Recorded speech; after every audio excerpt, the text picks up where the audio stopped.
A guten Erev Shabbos. Sunday night and Monday marks the second yortzeit of our teacher, Rabbi Dr. Lord Jonathan Sacks, Zichrono Livracha.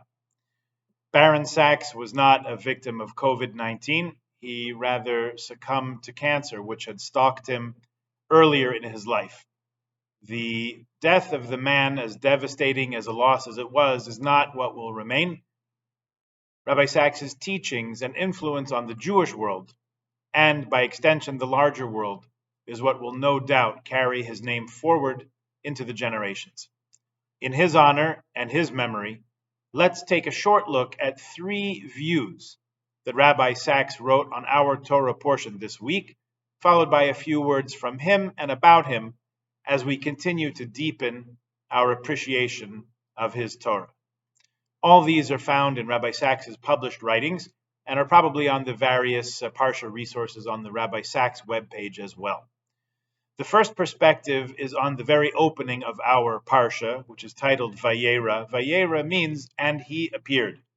And it's talking about God's appearing to Avraham immediately after Avraham circumcised himself at the age of 99 at the end of last week's Parsha. As God is visiting his presence on Avraham, an act of Bikur Cholim, visiting the sick, suddenly three figures appear. Avraham turns aside from his communion with God to attend to the needs of these three, whom he believes to be travelers in the desert.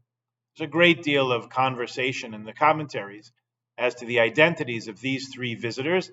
The consensus is that they were angels, messengers, each with a particular task to fulfill. One was Raphael, the Malach, or messenger of healing, who arrived indeed to help Avraham heal. The second was Michael, to announce to Sarah that she would bear a son, and Gabriel, to take part in the ultimate destruction of the city of Sodom. The key factor here is that Avraham, as we understand based on a Gemara in Shabbos, turns aside from talking to God to attend to guests, underscoring, if not introducing, the value that hachnasas orchim, welcoming guests, is tantamount to receiving the Shekhinah, the divine presence. Rabbi Sacks's essay on this passage knits together several of the classic commentators to underscore this most humanitarian of conclusions, that we honor God by honoring God's image, which is humankind.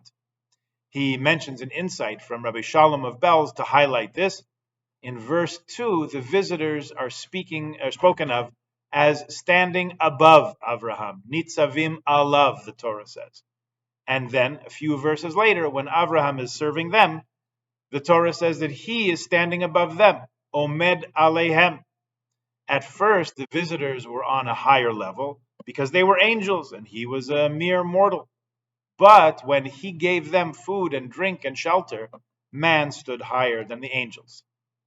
Rabbi Sacks writes, quote, Abraham, father of monotheism, knew the paradoxical truth that to live the life of faith is to see the trace of God in the face of the stranger.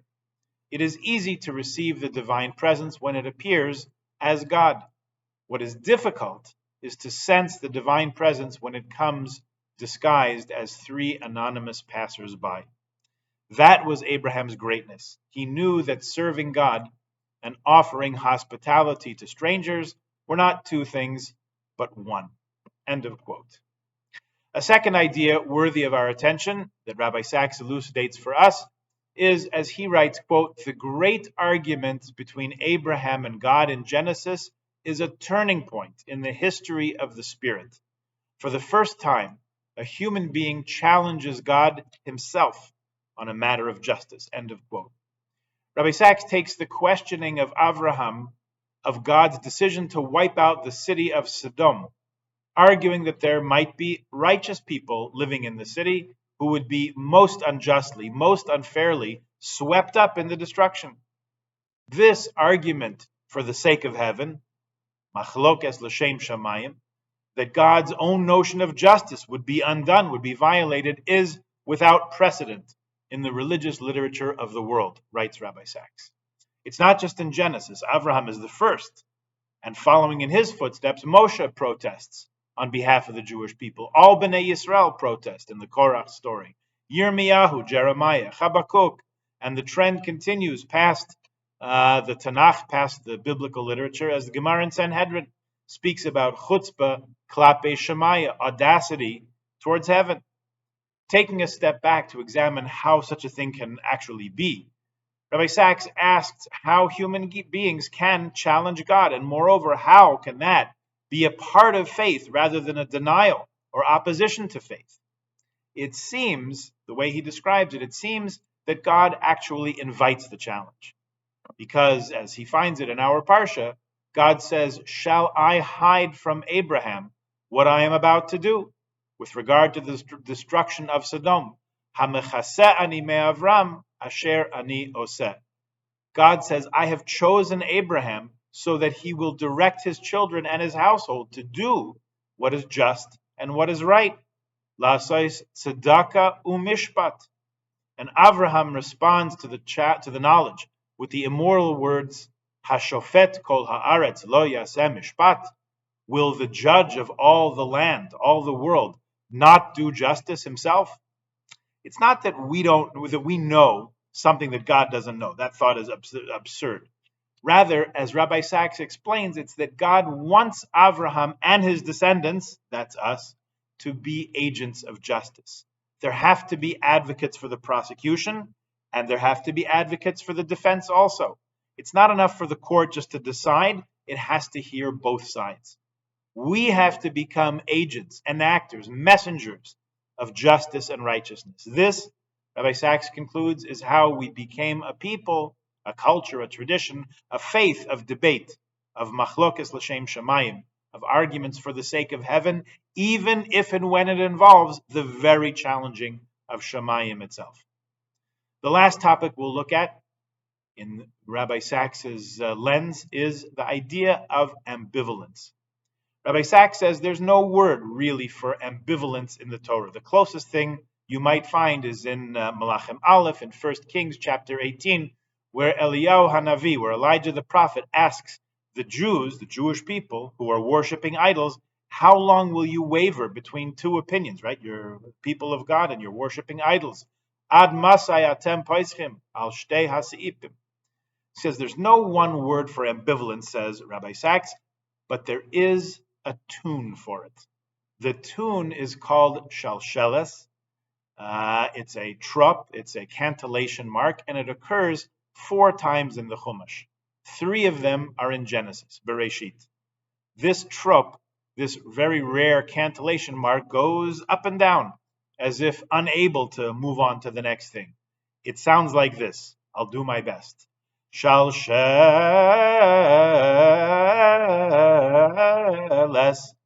And if you listen carefully, you'll hear it in the middle of the 3rd aliyah this week, over the word he lingered. Lot's hesitation in fleeing Sodom. If you want to hear it again, you'll have to come to Shul Shabbos morning and listen carefully. This is the first time this cantillation mark, this trup, appears in the Chumash.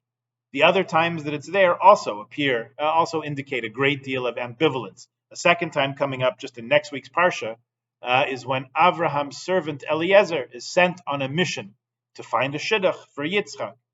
His instructions are to wait for a young lady who comes to draw water at the well and offers some of the water to the traveler and offers some to his camel as well. There are multiple reasons for ambivalence at this point.